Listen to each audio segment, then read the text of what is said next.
The following programming is sponsored by Mark J. Bernstein. The views expressed do not necessarily reflect the views of this station, its management, or Beasley Media Group.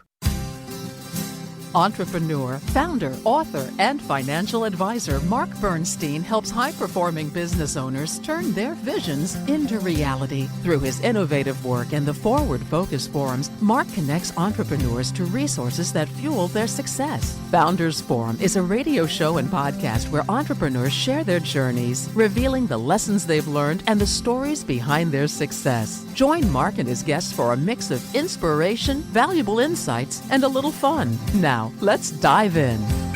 Good morning, America. How are you? It's a really great morning. It's a day after elections. A lot of people are wondering the impact of these elections. We're not going to get into all that. By the way, I was digging the music we were just listening to. That's my music, by the way, Mitch. That's my band. It's called Frets, Bridges, and Skins.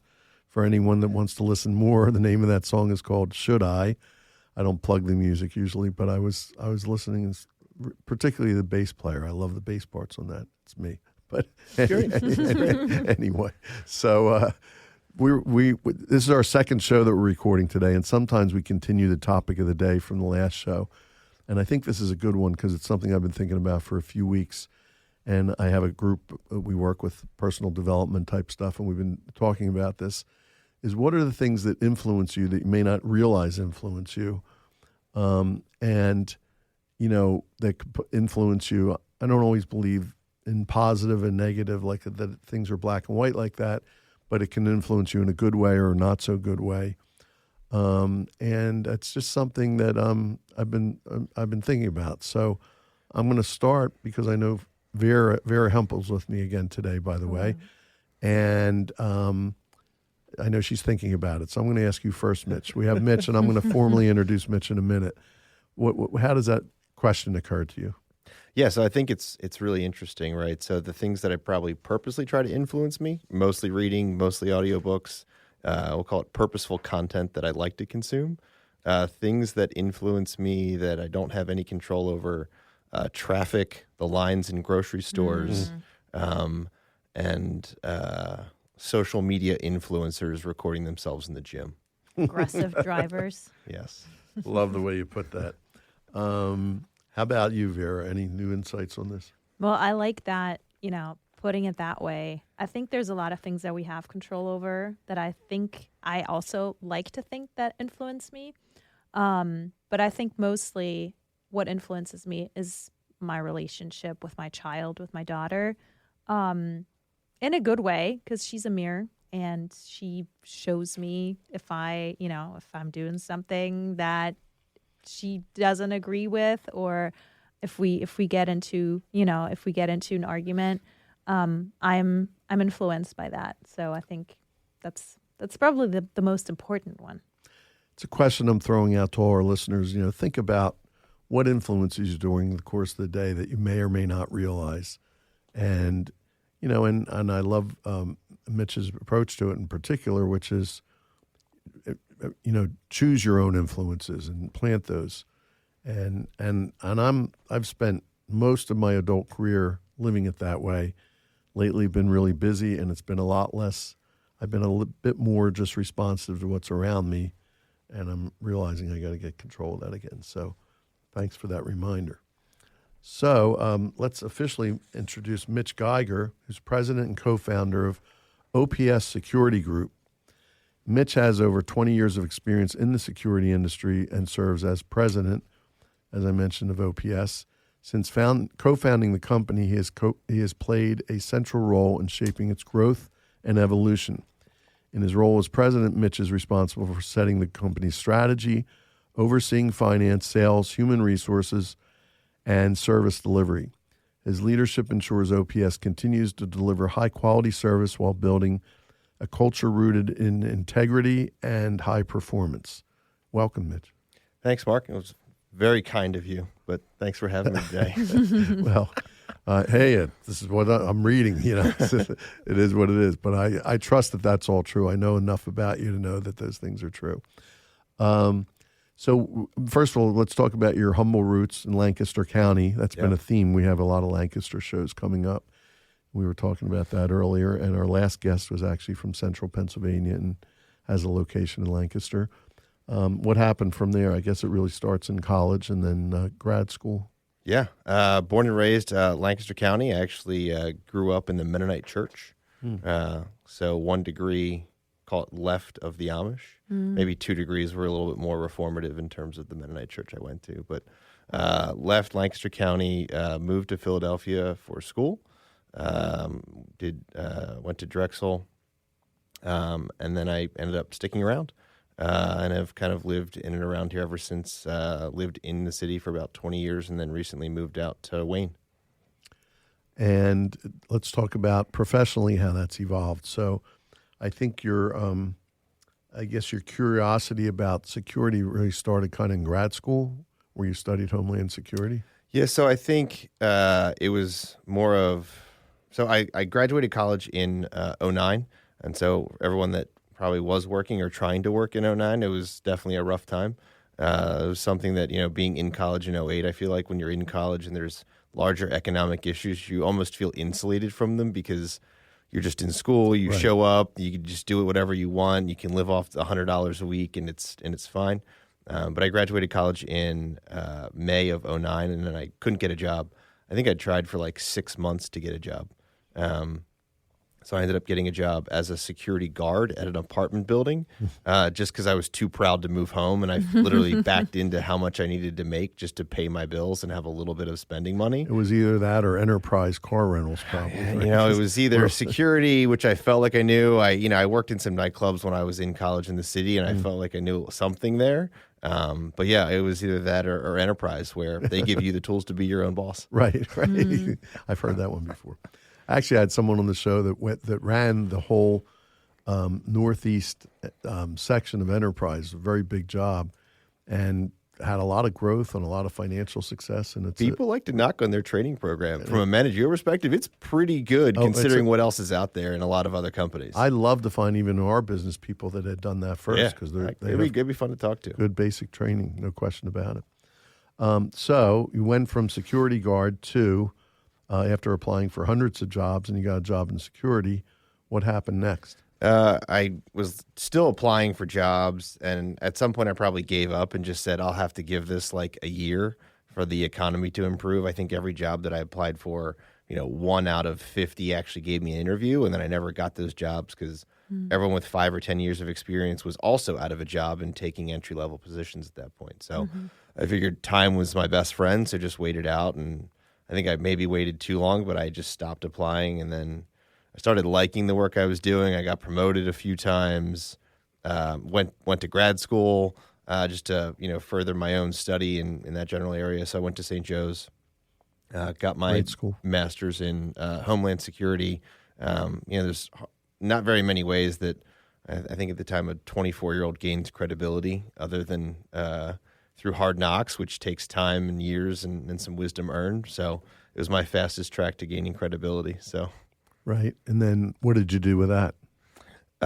So about a semester after I started that program, I left the company I was working with, and then I started OPS with my business partner. So it was around January of 2013. So was that almost 14 years ago? Yeah.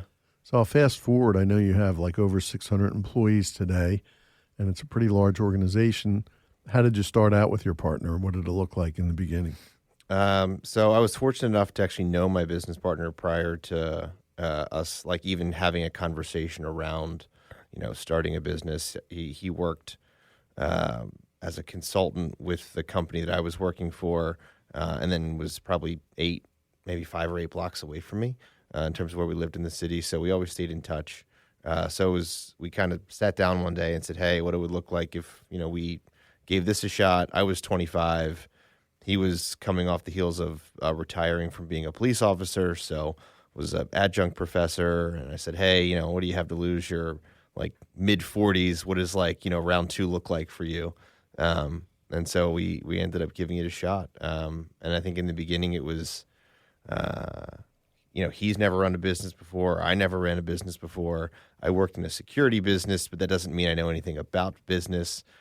which my business ended up showing me the hard way more times than I probably liked it to. But I learned a lot through getting things wrong. So it wasn't a smooth ride then. No, oh no, it was nothing close to smooth. I think I joke we're in an entrepreneurs group together, and the joke is it's never. The reality is it's never a smooth ride. It's very rare. Oh, it's never easy. I think especially in the beginning, right? You don't, everyone's like, oh, you have to establish roles and responsibilities, but those kind of like I feel like they just get worked out as you do the work, right? In the beginning, you don't have the resources to hire people. You don't have the resources to like pay appropriate vendors or other outsourced companies. So you just you do whatever you can to get as much done as you can. Doesn't matter what it is, where it is, or who's technically responsible for it. Yeah, that's interesting because you spoke about hiring people and building up that traction as you grow, and 650 employees. That's a very impressive number. I'd be interested in hearing, how are you setting yourself apart from your competitors? I'm assuming it's a competitive space, but what makes you different? And we talked about this earlier a little bit, and I think it has to do with how you hire and how your culture is built from within the company. Yeah, so a lot of what we do emanates from an employee focus, and so that really gets into everything that we think about, from processes to hiring to how we treat people to the career tracks that we create, right? Even, our mission statement and our values, right? It all emanates from, putting ourselves in the shoes of the frontline employee doing the work and trying to figure out how can, instead of this being a job that has no real value, meaning, or purpose, how can it? And so even when how we price deals, right? It's not what is the least amount that we think that we can barely, accomplish the expectations, but it's what do we think the people that are doing this work every day need to get paid so that they can feel valued in the work that they're doing. And so that then informs how we price deals, which, fortunately or unfortunately, it eliminates probably 50% of the potential customers in the marketplace for us. But it means we have very long-standing customer relationships. And it's probably also how the people working for you, with you, are in their relationship with the customer and how that translates into the customer relationship. Absolutely correct. So, you think about the people doing the work, them taking pride in the work they're doing is completely reflective then in the actual or perceived value of the customer in that same service, right? And that's whether our service is an employee-facing service, or it's a customer-facing service, or it's a vendor-facing service. We should be adding value to what our customer is trying to accomplish. Mitch, before we go to break, there's 3 sectors that I understand that you focus in. Why don't you briefly go through those 3 sectors and what they look like for your company? Yeah, so we have 3 main business units. Commercial services, which is basically commercial real estate, relatively agnostic, everything from high-rise multifamily to mixed use, petrochemical, oil and gas, manufacturing, distribution, pretty much anything privately owned.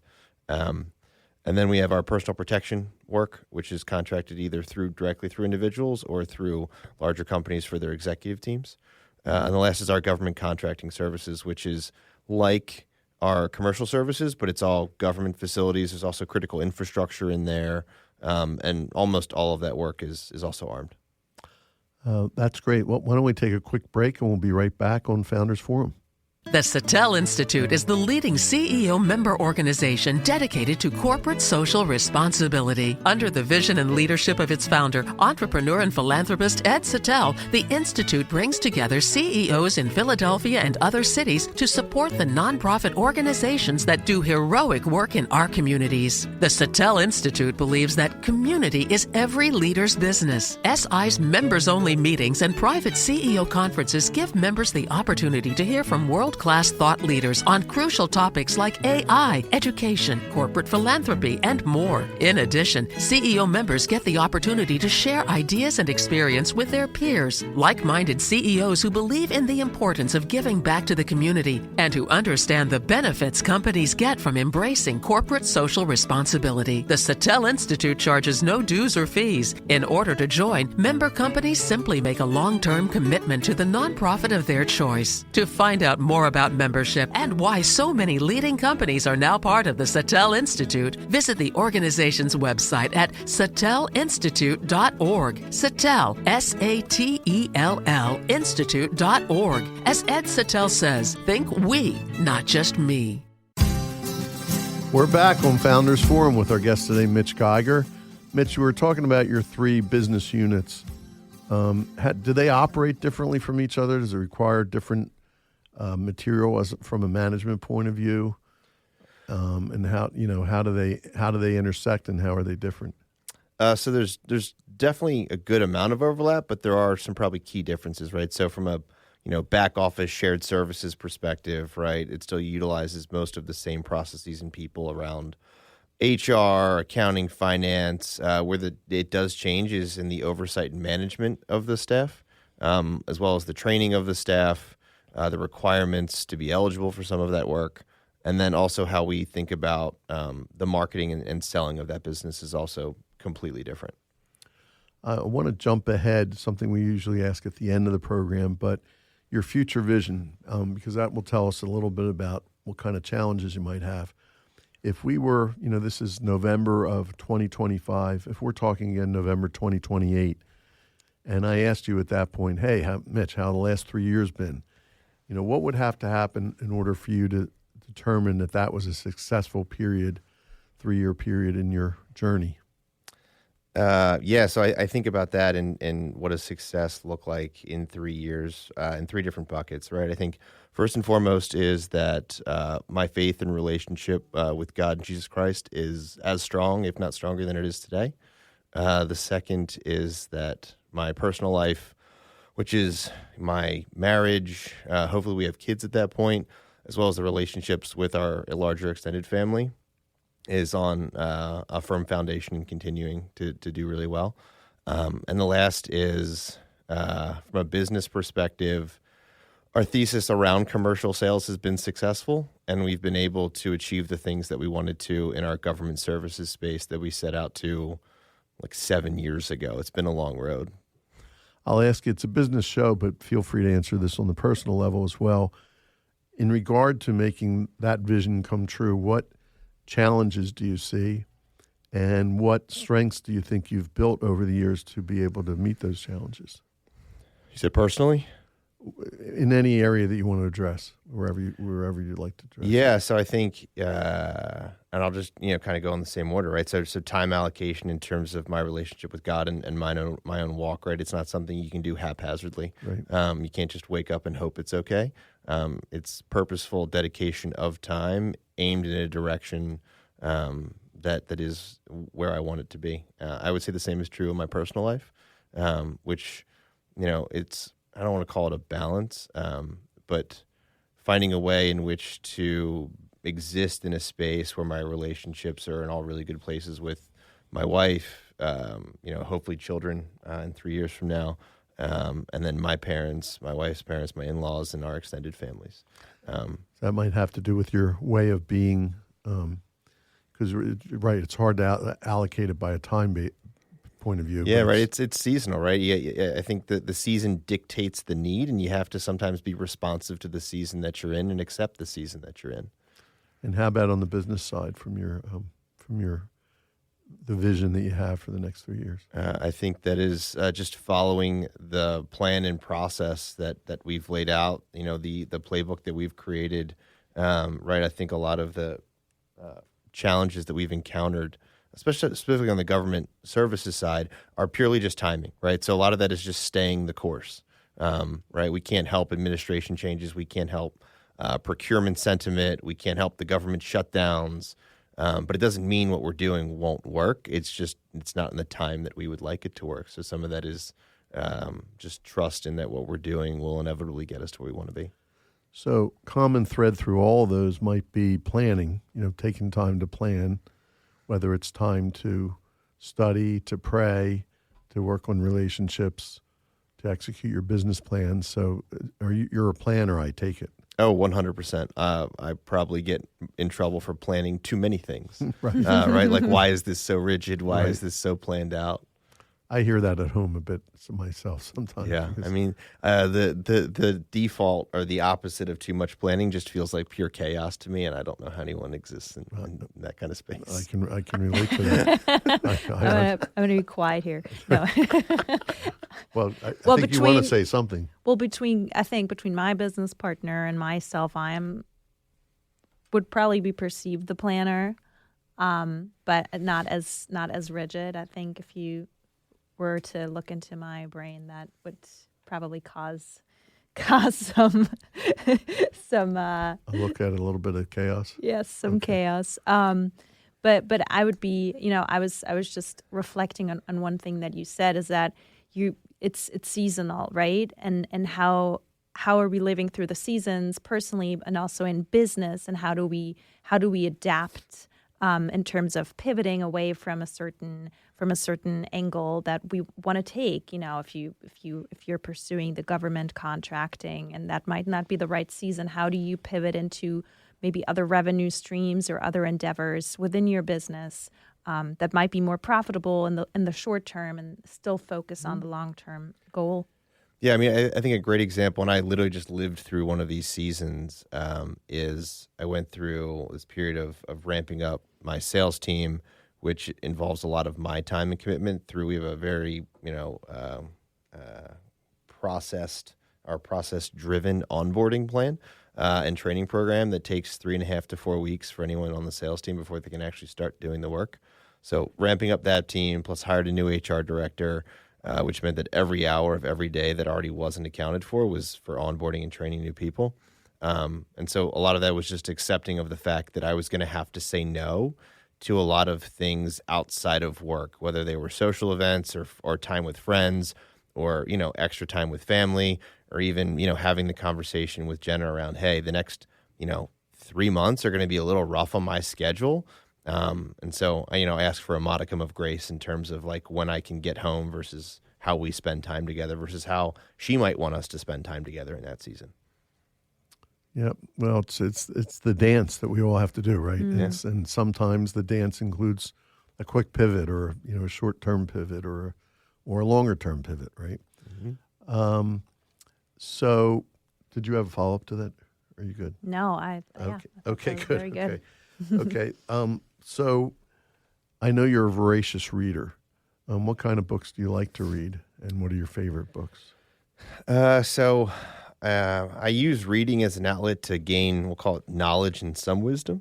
I think this year I went on a whole tear because I rebuilt our commercial sales team and process. I probably tore through like 20 to 25 sales books. And so that's been an interesting journey. I'm not a sales manager. I've never been a sales rep on an official sales team. So, but I knew that with time and enough effort pointed in the right direction that I could get there, and we've gotten there. So that's been an enjoyable one this year. Yeah. Any favorite sales books?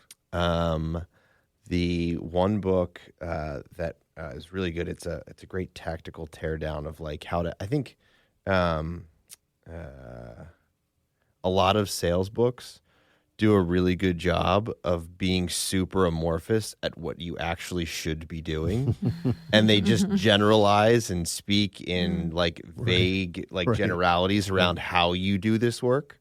And there's this book, and I have to, consulting speak. No offense to our consultant friends out there. I can't tell you how many sales books I read where I came away with like 3 actual takeaways that I could implement, and I'm like, 300 pages for 3 takeaways. That's all you had to say. Right.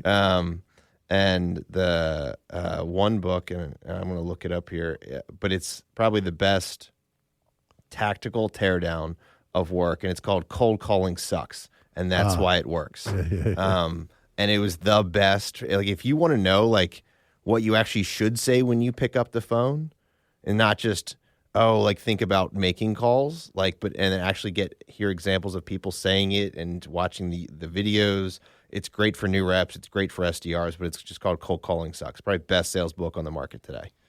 And how about non-sales books? Ooh, non-sales books.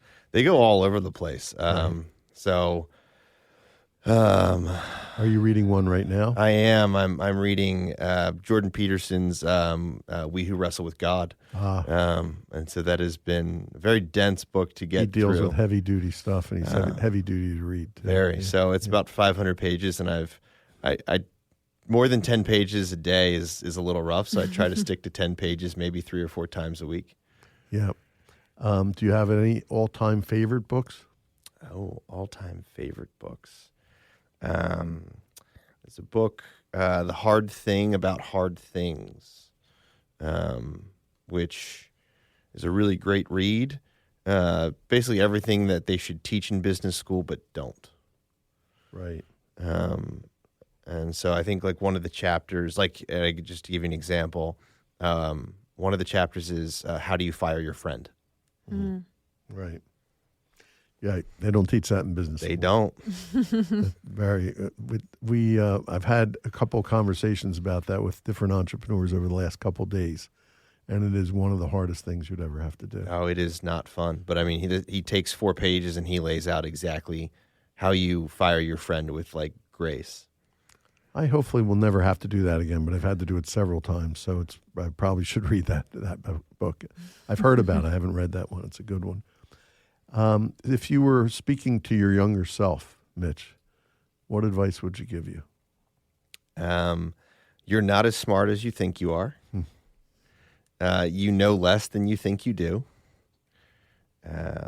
There's nothing wrong with listening to other opinions.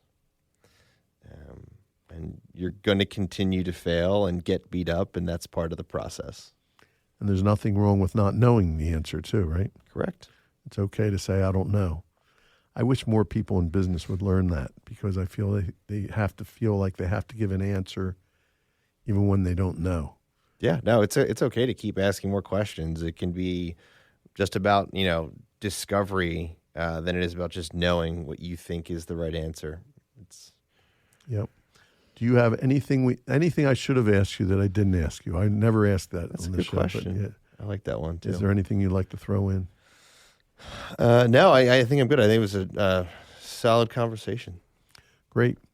Vera, any closing thoughts from you?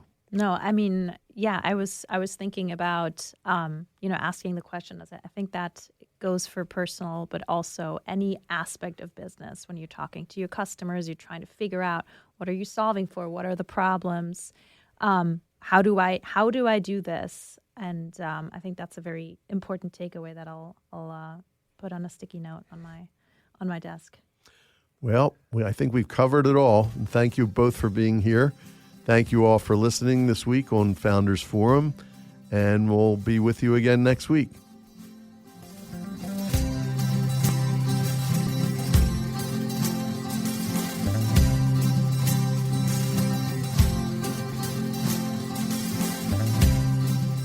We hope you enjoyed your time with Founders Forum and that you found value to take with you throughout your day. Join us again next week for another episode of Founders Forum on WXKB 1039 HD2.